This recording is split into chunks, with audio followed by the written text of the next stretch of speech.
அருகே சுந்தரப்பன் சாவடியில் வீட்டில் தூங்கிக் கொண்டிருந்த மூதாட்டியை வாயை பொத்தி மிரட்டி 9 சவரன் நகை 15,000 ரொக்கம் கொள்ளையடிக்கப்பட்டுள்ளது.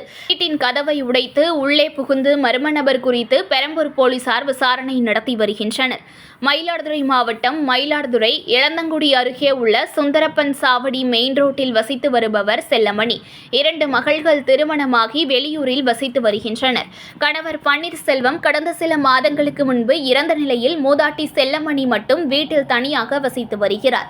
இதனை நோட்டமிட்ட மர்ம நபர் செல்லமணி வீட்டின் கொல்லைப்புறம் வழியாக வந்து பின்பக்க கதவின் பூட்டை உடைத்து உள்ளே புகுந்துள்ளார். அங்கு ஒரு அறையில் பீரோவில் இருந்த 15,000 ரூபாய் ரொக்க பணத்தை கொள்ளையடித்ததுடன் மற்றொரு அறையில் தூங்கிக் கொண்டிருந்த செல்லமணியை வாயில் துணியை வைத்து வாயை பொத்தி கத்தியை காட்டி மிரட்டி அவர் அணிந்திருந்த 5 சவரன் தங்கச்சங்கிலி மற்றும் 4 சவரன் உள்ள வளையல்கள் என 9 சவரன் தங்க நகைகளை பறித்து கொண்டு பின் வழியில் தப்பிச் சென்றனர்.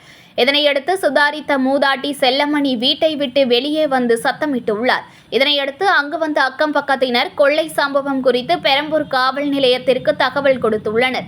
விரைந்து வந்த போலீசார் திருட்டு சம்பவம் குறித்து விசாரணை மேற்கொண்டதுடன் கைரேகை நிபுணர்கள் மூலம் ஆய்வு செய்து தொடர் விசாரணை செய்து வருகின்றனர். இதுகுறித்து அவரது உறவினர்கள் கூறுகையில் தங்கள் பகுதியில் அடிக்கடி திருட்டு சம்பவங்கள் நடைபெறுவதாகவும் போலீசார் உரிய பாதுகாப்பு வழங்க வேண்டும் என்று கோரிக்கை விடுத்துள்ளனர். வீட்டில் வந்து திருட்டு போயிருக்கு. நைட்டு கொல்லை பக்கமாக வந்து கதவை உடச்சி தான் ஆள் வந்திருக்கு.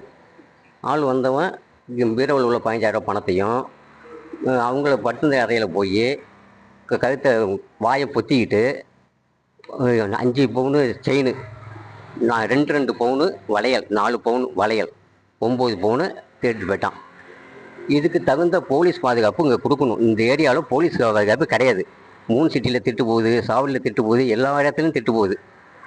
இதுக்கு அவங்க தகுந்த நடவடிக்கை உடனே எடுக்கணும். அது கைரேகை நிபுணர் வந்தாங்க, பெரம்பூர் போலீஸில் வந்தாங்க, கிரைம் போலீஸும் வந்தாங்க.